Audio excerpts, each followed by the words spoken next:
If we went to war tomorrow, we would expect the first thing to do would be to defend the airspace. Man, battle stations. Die. Do most of the men on the ship know at any given time where they are? No, they don't. The last thing we want is war. I want them to know that we're ready to go anytime.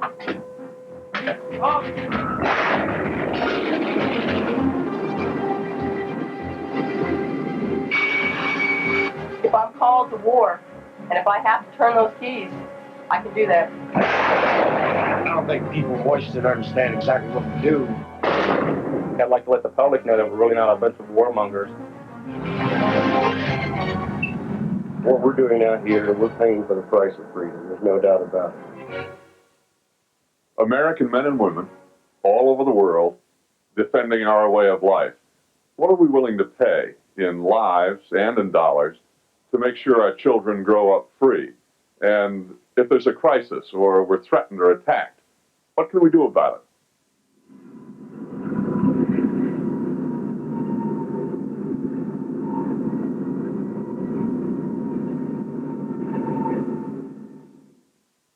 Early Warning is brought to you by Head & Shoulders, because you never get a second chance to make a first impression. And by the Discover card. It pays to discover, the card that pays you back. Out in the Pacific, the belly of the USS Germantown opens wide. An LCAC landing craft air cushion slides from its wet garage. It's kind of like flying a helicopter over water. $23 million worth of LCAC comes from over the horizon with men and weapons. Once again, the Marines take the beach. Overhead, 200 Marines from the 9th Regiment. Their mission? Chopper into hostile territory. A U.S. embassy is under siege. American lives are at stake.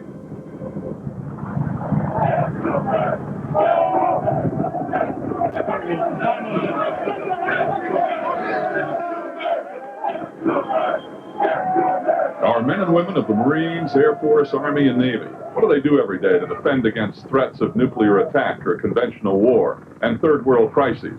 Our leaders say even though we're talking with the Russians, we must be prepared.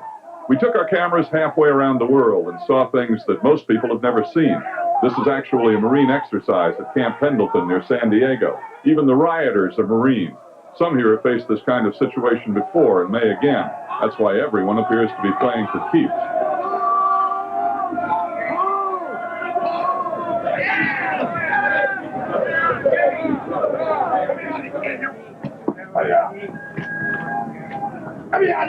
The Marine Corps, you got to prove yourself. And I like the idea of proving myself. I don't like something given on a silver platter. I got hit in the face a few times with eggs. That was hard for me, with standing in line, getting things thrown at me at point-blank range and not being able to do anything about it. Many of our leaders, even generals and admirals, told me we could have better defense for less money. We shouldn't have to spend 26 cents of every dollar we pay in federal tax for defense. So what are we doing right or wrong? What do we need to get the job done? It starts here. Certainly, you have to maintain the forcible entry. You've got to be able to go into harm's way and do what has to be done in a hostile kind of an environment. And that's what we're all about. Man told me using the military to solve an international problem is like using a hatchet to do surgery. Even so, the job of our Marines, Air Force, Navy, and Army is to be so good at fighting that no enemy would dare attack because they'd be convinced they didn't have a prayer of winning. That's deterrence. If we're strong enough so that nobody can ever go to the General Secretary of the Soviet Union and say, I figured out a way to attack the United States with nuclear weapons and get away with it.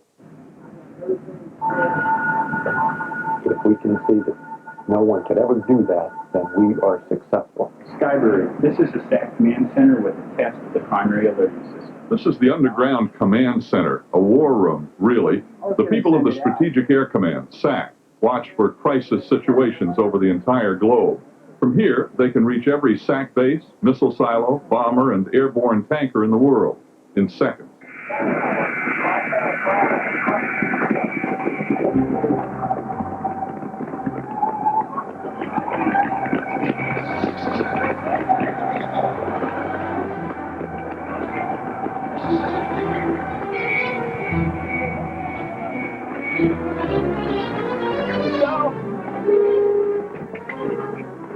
B-52, workhorse of the bomber fleet for over 30 years, money well spent.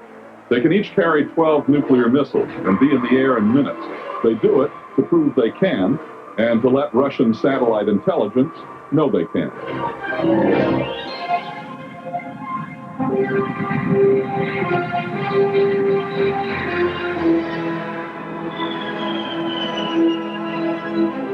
Only the president can authorize an actual nuclear attack by warmongers. The first people who would want, who do not want to go to war, are the Crucial State Alert, because we are the first line of defense, and we don't want to go.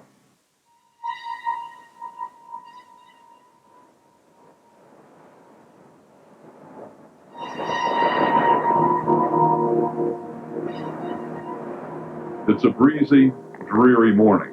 160 men, the crew of a billion-dollar Trident nuclear sub, the USS Henry M. Jackson, head up the Hood Canal on their way to sea, somewhere in the Pacific. Once submerged, they won't surface. They'll make their own fresh air, their own fresh water, disappear off the face of the earth for over 70 days.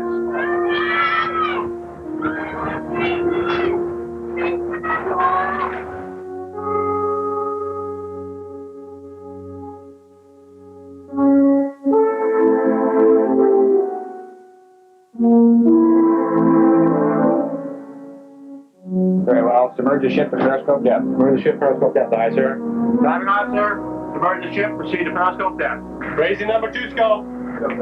Die, die. Die, die.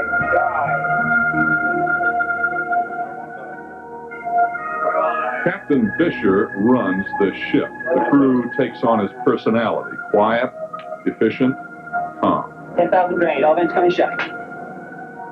Primary cargo on this patrol, 24 nuclear missiles, over 18 million each, one in each of these reddish cylinders. If it makes you think twice about pushing that button, Who's they? the Russians. Brian, explain. Holy smokes. This is a normal 9-man bunk room. Most of the crew members sleep between the missiles in rooms like these. Little space, no privacy. About once a week, each man receives a family gram, a little note, 50 words or less, from home. So you can't talk back to anybody. No, we maintain radio silence the whole time we're out. But do most of the men on the ship know at any given time where they are? No, they don't. No, and that's on purpose. That's correct. Lowering number 2 scope. How deep do you go? Well, that's classified also. How fast can you go? That's classified too. Keep it all to yourselves. The silent service. The sonar room. A computer analyzes every sound, but it takes an expert human ear to identify that sound for sure. Is it a hatch slamming on a Soviet sub, or a toilet seat falling in the captain's quarters on the Jackson? Signs warn against the dangers of feeding the bear, making noises the Russians could detect.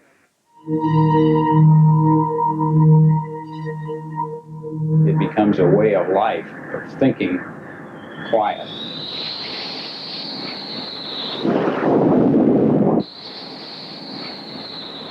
On the nuclear carrier Carl Vinson, being loud, being big, being seen is what they're all about. The word they use is presence. And nearly $6 billion worth of carrier and planes can show U.S. presence and project power around the world like nothing else. You take a spot in the middle of the oceans that's equidistant from the United States and the Soviet Union, and you have a hypothetical conflict there, we can get there the fastest with the mostest, as they used to say. Find out my rudder's right 10 breeze from Newport 312. We've got some Air Force aircraft doing raids on us today. We don't know exactly when they're coming, and our job is to intercept them and simulate taking them out several hundred miles away. And we do it, or we read about it. And winning is the only important thing here. Catwalk, yeah. Get out of there. Commander Bernie Hedger is the air boss in charge of the men on deck. 14 to 16-hour day is a normal day for these guys. And the work is unbelievably hard. On deck, the color of a shirt signifies a job. Yellow, traffic cops. Green, catapult. Red, weapon, and so forth. It should be sheer pandemonium because of the amount of activity that one sees. What it is the most finely orchestrated ballet of man and machine under all conditions of weather and light that I've ever witnessed.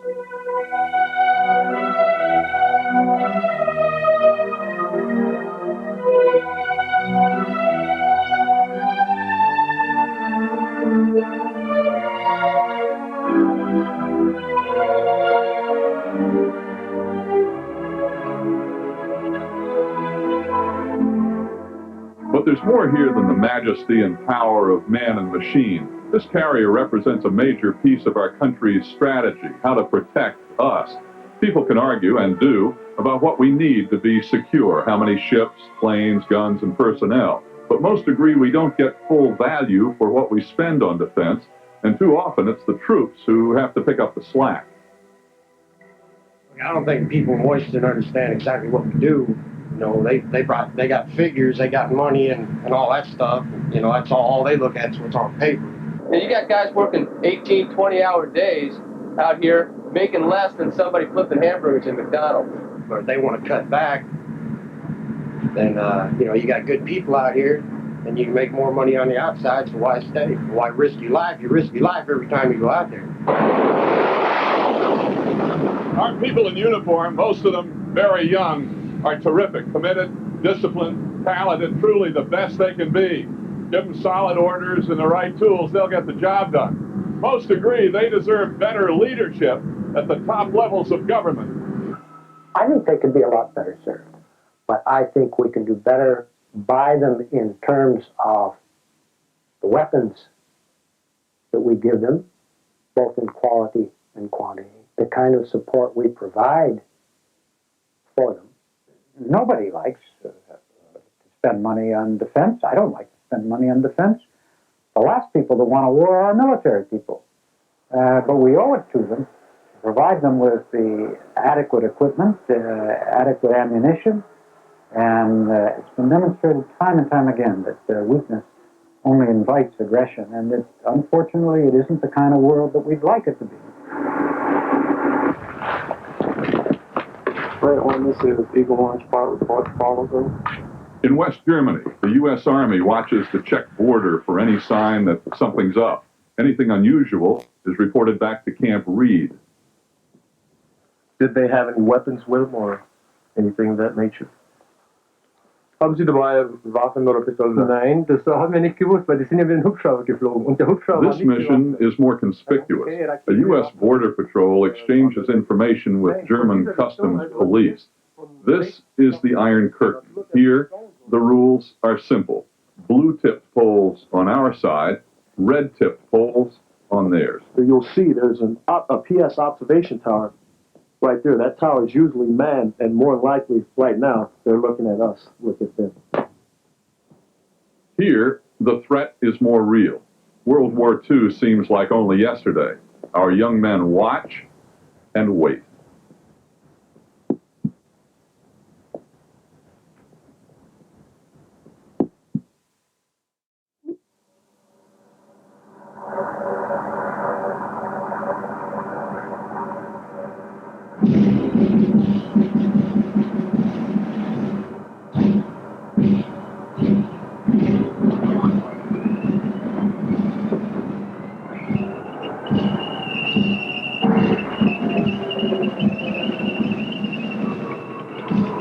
The alert sounds. 4 M1 tanks roll out of Camp Reed, 7 miles from the Czech border. It's a drill, part of our commitment to NATO, defend against the Warsaw Pact. We cannot afford the notion that we are in Europe as a favor to the Europeans. We are there because it's a vital interest of the United States.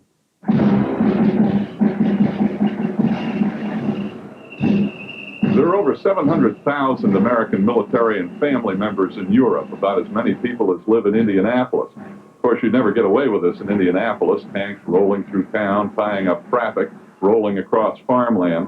You don't hear many complaints out here, though. What we're doing out here, we're paying for the price of freedom. There's no doubt about it.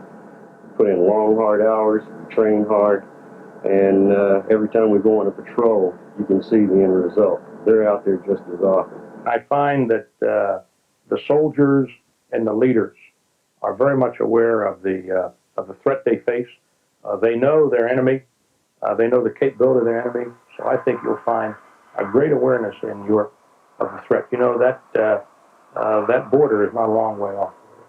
This is called forward deployment, whether it's a lonely stretch of German farmland or the DMZ in Korea. The idea is to fight the war on their soil, not ours. Why would you ever fire your weapon on the border? Only if the rules of engagement apply, sir. But it's incredibly expensive. Over 2/3 of our defense budget goes for military strength that would be used outside the United States. And we spend more on the NATO alliance than the other 15 NATO members combined. After World War II, only America was able to protect the entire free world. Well, not anymore. We have rich and powerful allies in Asia, Europe, and our part of the world. Many Americans think they should pick up more of the tab for defending freedom. Japan and Europe were feeling the effects of the war. They have recovered from that war, and they are now strong powers economically, and they've really got to contribute a lot more to the common defense. We're still going to be the big guy on the block, but we're not going to be the only person on the block. We're going to have to rely on a coalition strategy, both in Europe and in most other parts of the world.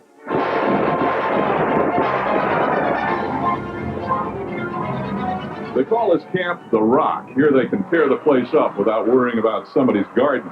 They let the M1 tank do what it's supposed to do, run and gun. Enemy tank right front! On the way!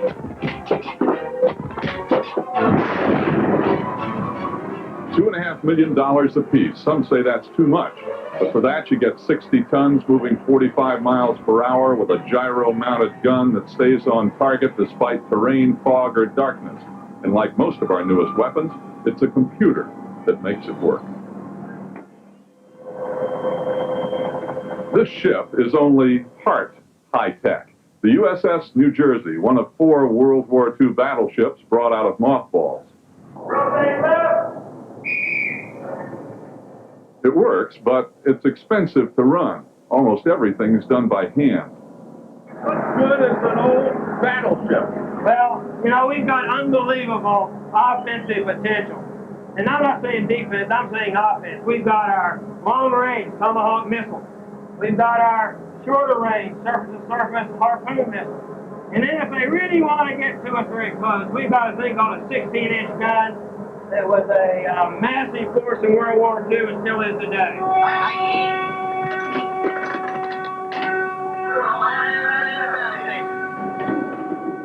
General quarters, a drill, and big excitement for the men in the turrets of those 16-inch guns.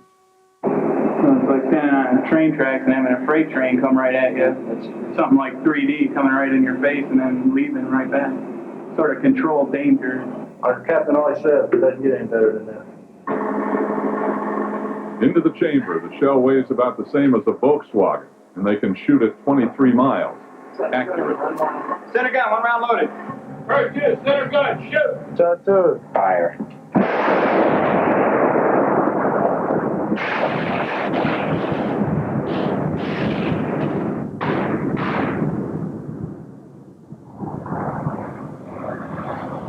Impressive. But when the smoke clears, the question is, do we need this ship at all? Or for that matter, MX and Midget Man missiles, stealth, SDI, the other sophisticated new weapons. Since we're cutting back on defense spending, we need priorities. Which weapons and how many fit into our grand plan? Do we have a grand plan?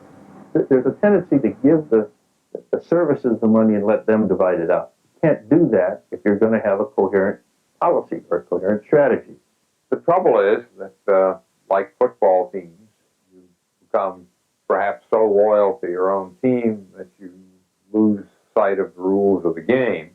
The burning question in defense has always been how much is enough. But you can't answer that question until you say enough to do what?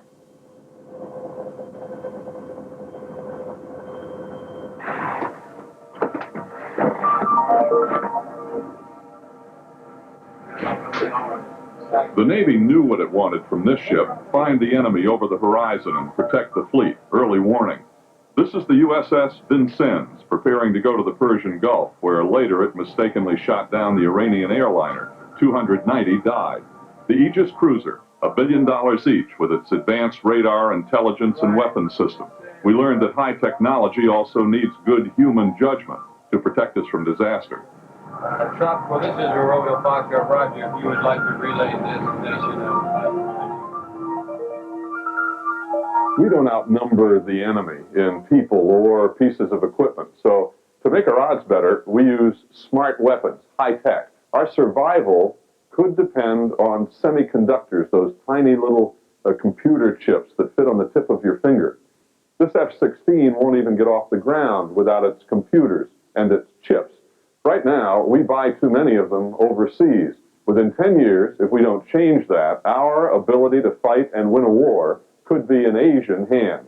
From a defense standpoint, the danger is that we would have to depend on our allies, particularly Japan or Korea, Taiwan, for a key element of providing our military capability. In other words, our ability to defend ourselves becomes dependent upon someone else.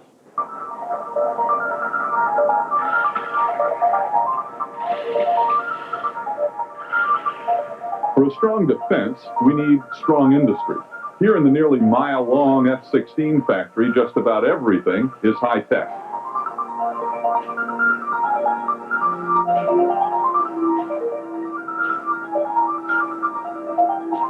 Some weapons cost too much, some shouldn't be built at all. But the Fighting Falcon's a defense success story, good jet at a good price, because the government and General Dynamics made a long-term deal. They manage it well, they share savings. And Fort Worth wins too. Nearly $3 billion pour through its economy each year. There are approximately 350,000 people employed with 5,000 companies. That's 300,000 in America and 50,000 overseas. So if the government said, we don't want any more F-16s, what's the impact? Well, the impact is severe. The government has put tough new restrictions on all contractors because some were cheating, ripping us off, bribery, kickbacks, overcharging, fraud. It starts with abuse. It starts with people misleading the Congress. It starts with the absence of a strategy so you have something to measure against. If you had a strategy and you started measuring budgets and resources against those goals, it would make an enormous amount of difference.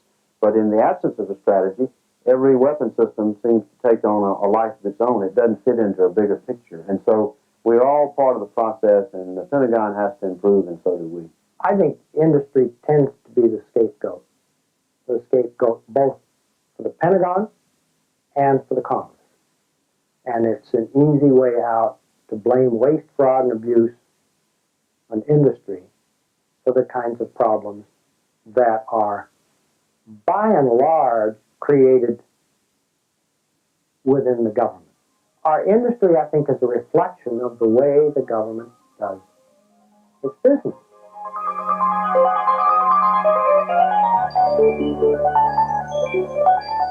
Every 29 hours, another F-16 rolls off the assembly line. Now it's less complicated. A pilot, a plane, a purpose.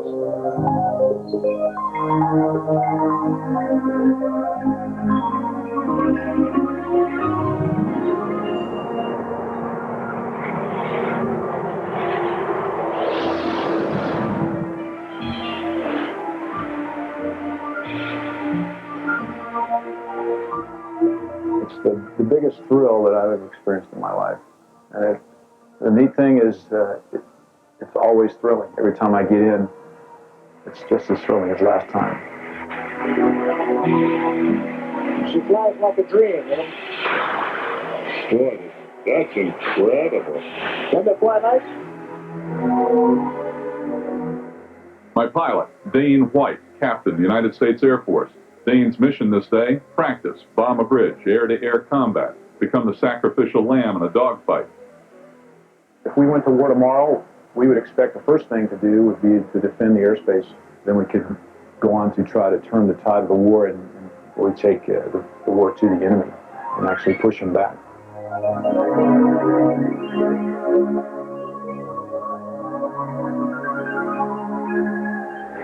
You can see what the HUD looks like with the radar lock. TV box around the target. Gun sights in lag there that show where our bullets are going because of the lead we're pulling.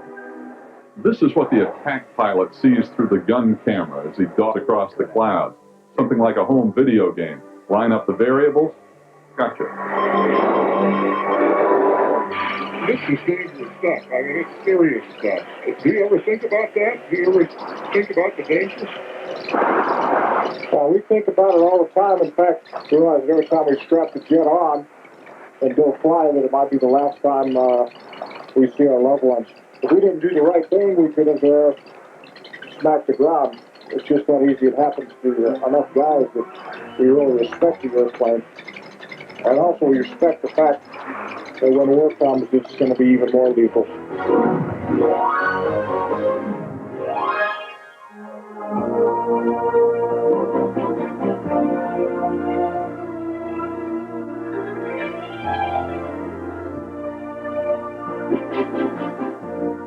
Where do you go from here?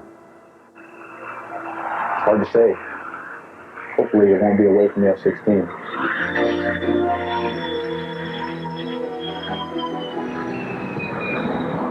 On the ground below, the 2nd Armored Division. Target practice on a range Rommel used in World War II. The day is miserable. They shoot anyway.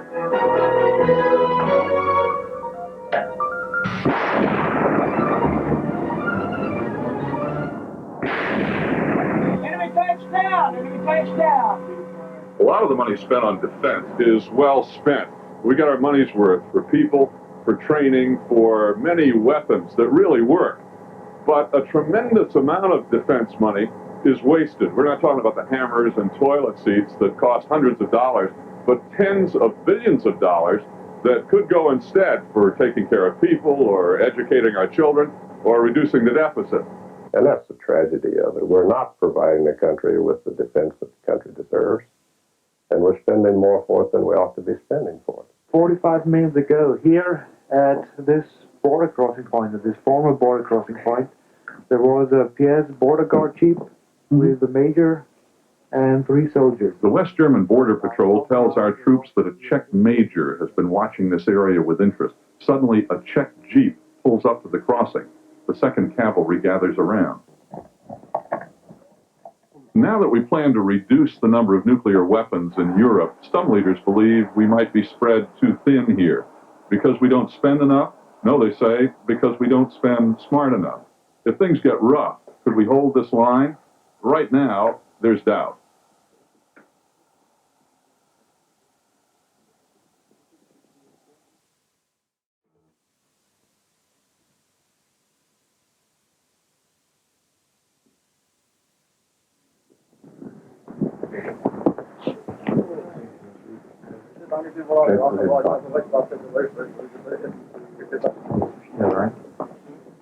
Yeah, one's a major. Right, you know, the 2 little dots in the sleeve. Right. That means he's a sergeant. What goes on here at the border is bizarre. A Czech major and his men observe us observing them. The Czechs and our 2nd Cavalry stand a few feet apart and stare at each other. Are you allowed to speak to them? The procedures that we use here is to not make contact with them, either speaking or gestures or whatever, because that can be misinterpreted to cause problems. What we try to do here is to be professional. We're what they see. This is when they see the U.S. Army, they see this regiment, and so we've got to be the best. Our equipment's got to look good. Our soldiers have got to be good, and they are. Even if Gorbachev makes the tank and troop cuts he proposed at the UN, the Warsaw Pact will still hold a significant conventional force advantage in Europe. And conventional fighting's expensive. That's one of the reasons we decided decades ago to use a less expensive deterrent, nuclear weapons.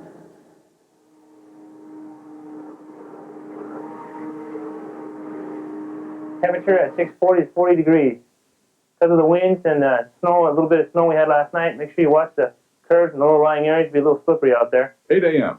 The missile crews are briefed on everything from the condition of the road to the condition of the Minuteman missiles under their command. Captain Michelle McCain and Lieutenant Vince McDonald are the crew for Charlie 1. There's no way that you cannot think about the massive responsibility you have down here. Everyone who does this job from time to time thinks about it. And you'll find from time to time there are people that find that they can't do this job. 8 times a month, they drive 1 hour to this launch control facility known as Charlie 1. There are security checks before they can get to the elevator that will take them below.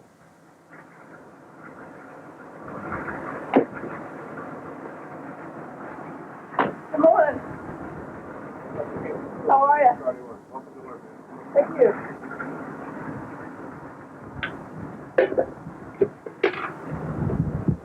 Good morning, this is Captain McCain, +1, trip 3 for the day, off 3. I am not under duress. I can vouch for the vehicle, the passenger, and all hand-carried baggage. All right. No water leak. Okay.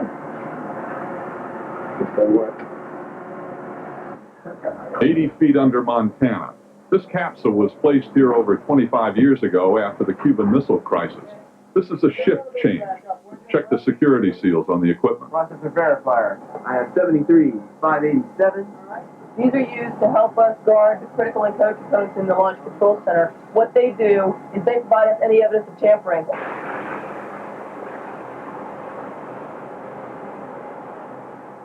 If everything's okay, they're on their own. 24 straight hours together, locked in an underground vault.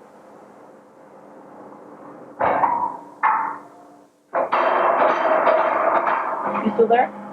Okay. What I need you to do is, are you vacuum safety one on? In the capsule is a red box containing the 2 keys it takes to make one launch vote. The launch controls are far enough apart so that neither person could turn both keys at the same time. Even if they could, another crew in another capsule would have to go through the same procedure simultaneously. It takes 2 launch boats to send up the 10 missiles under McCain's command. I made the decision that if I'm called to war, and if I have to turn those keys, I can do that. And if I didn't believe that and believe in what I'm doing, I wouldn't be here. No questions? Have you got any questions? No, I don't have any questions. All right, then let's press on the changeover.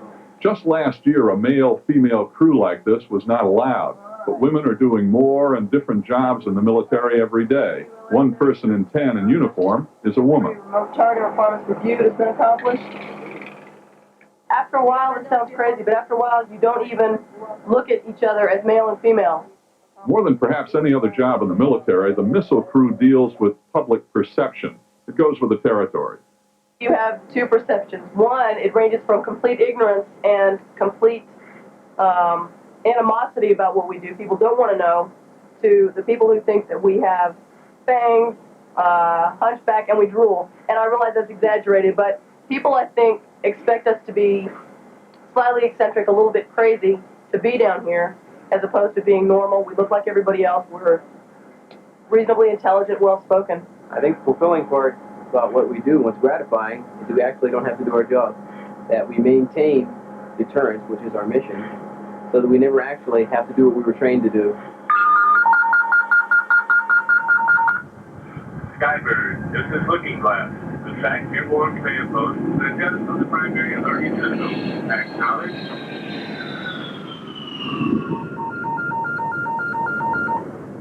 This is Looking Glass. That's the primary alerting system, backdoor circuitry. They call this airplane Looking Glass because it's a mirror image of SAC's underground command center.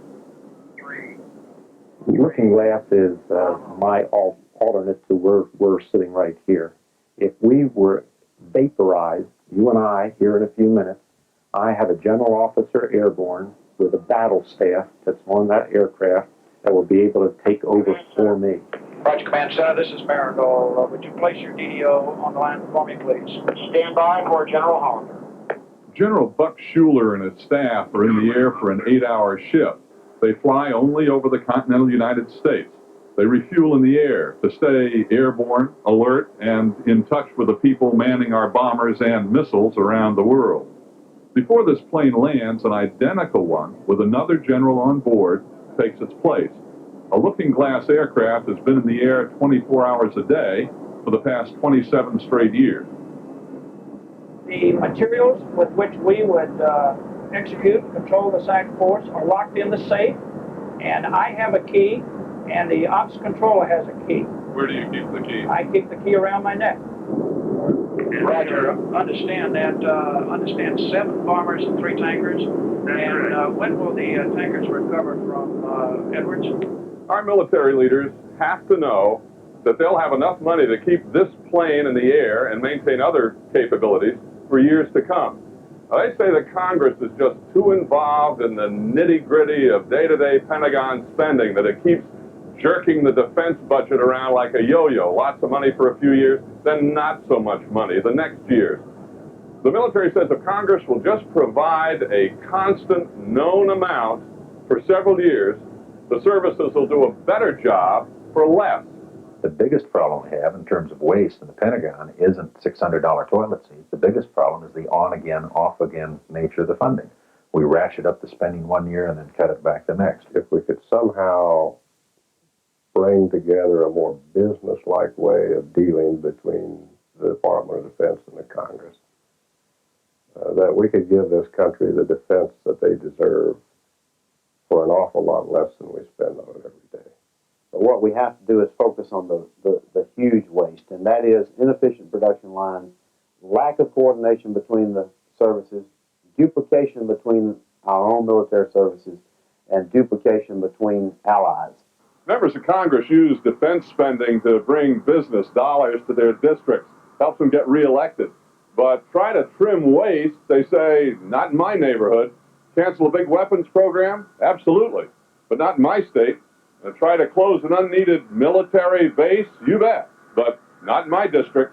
All too often, members of Congress look on a program, a weapon system or a base, as jobs for their district rather than something that's essential for national defense. Counseling even a dog around Congress is very difficult, let alone one that has any merit. It's extremely difficult. You've got jobs involved, you've got constituents involved. I don't think you can blame a congressman or a senator from trying to do something that his constituents want. The question then is, does the rest of the Congress have to go along with that? And the answer is no.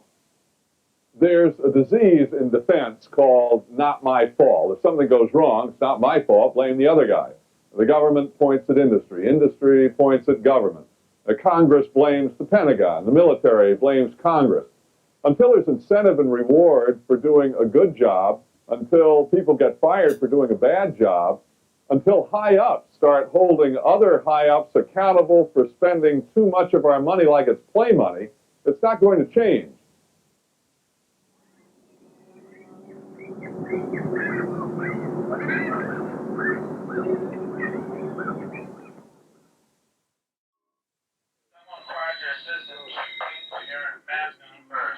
What do you do when you're a civilian?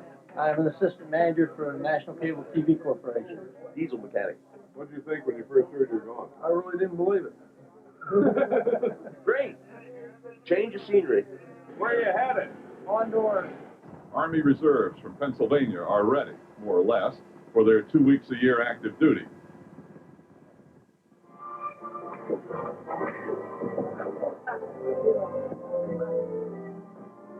You all right?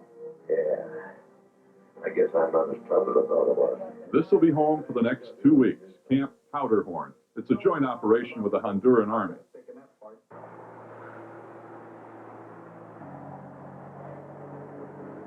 The mission, they say, is showing the flag and helping the Hondurans by building roads through the mountains.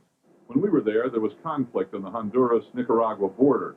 Although these troops are 150 miles away, the U.S. commander, Colonel Castro, knows this mission is controversial. How much does this have to do with American support for the country?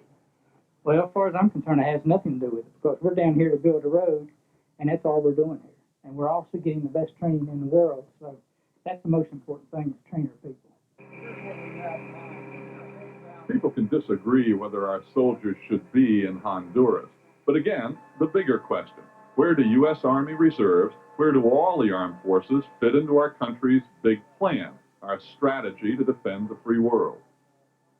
The President and his advisors set our national security goals. and basically decide what's expected of the military. For years, that's meant being ready for every conflict from nuclear war to local crises on land, sea, and in the air, all over the world at the same time. Tall order. Our admirals and generals say that's why they need so much money to get the job done. If we provide some stability, if we provide a coherent strategy, if we had a national consensus about what areas of the world are strategically important and which aren't, and if we gave them the kinds of resources, not a big increase, but stable, steady funding that would allow them to do intelligent planning, then I think we would see how good they really are, and I think they'd be better than they are today. There is no defense strategy. I think that is very clear. We have no defense policy. Anything that's worth the proper use of that term. It does not exist. It has not existed. It has not existed during the buildup, and it does not now exist during the last couple of years of decline. I believe it is possible to actually increase the defense capability while making some cuts in defense spending. But knowing that's possible and having a plan to make it happen is two different things.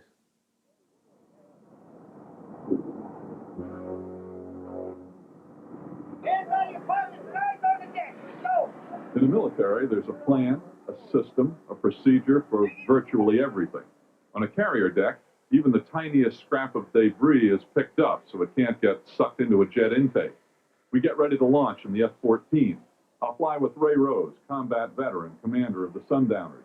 The squadron got that name from downing so many Japanese planes during World War II. The longer you stay in, the more additional responsibilities you get, and so flying becomes an escape. You know, the paperwork starts piling up. And, you know, I'm Leah Cook, I'm not, you know. I got in this business to fly jets, and all of a sudden I turn around and I'm not flying jets anymore. I'm pushing all this paper. Get me out of here. Give me a jet. I'm gone. On the flight deck, let's start off all the 12:15 early goes. Start with 12:15 early goes. Let's go with 1-8 win. 1-8 win. Okay, let's get a fighter in there. Check weight, wind velocity, and 100 other variables. When we get the okay, we'll go from 0 to 170 miles per hour in 2.5 seconds.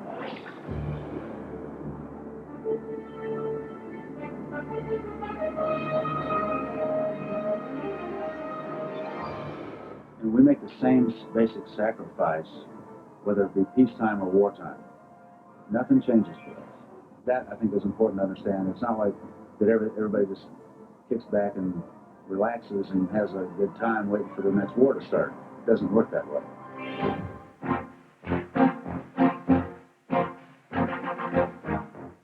There's no way you can visit our troops around the world without being impressed with their quality. Flying impossible hours, refueling in the air, and flying more. Flying on their bellies in sub-zero temperatures. Closing themselves off from loved ones for long periods of time. For most, it's more than a living. They believe what they do helps protect our freedom, our safety, our choices in life. Stand battle stations missile for WSRT. Spin up all missiles. They believe it's all worth the sacrifice. The irony is that such a disciplined corps is at the mercy of such an undisciplined system. Too many of our national leaders and politicians sensationalize defense, make extreme statements like, if you're not for increased defense spending, you're un-American. Or, we don't need nuclear subs and rockets, feed babies instead. Press eats it up, hot stories. Truth is, it's not either or. We need to do both, take care of people and defense at a price we can afford. Not a question of whether, but how. Starting with the president, it takes a president who thinks this is an important issue for him and who then makes it a high priority.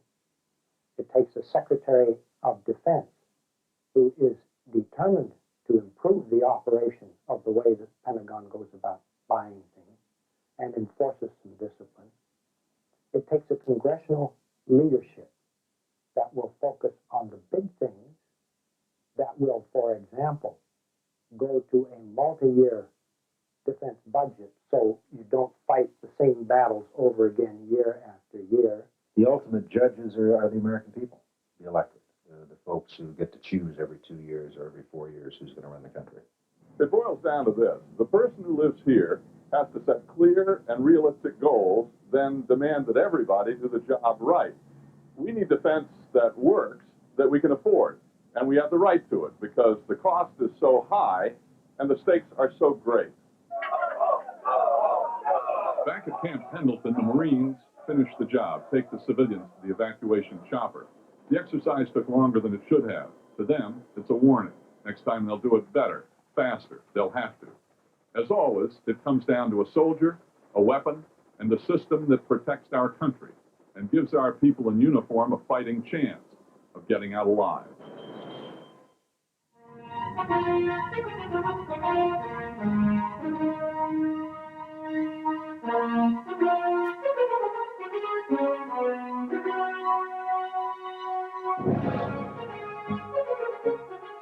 Mike Blanusa is a reputed member of the Hangman Motorcycle Club. 3 years ago, police discovered the body of a musician in the trunk of Blanusa's car. Get the clues to help find him on America's Most Wanted, the original Crime Watch series, hosted by John Walsh, tomorrow night on Fox.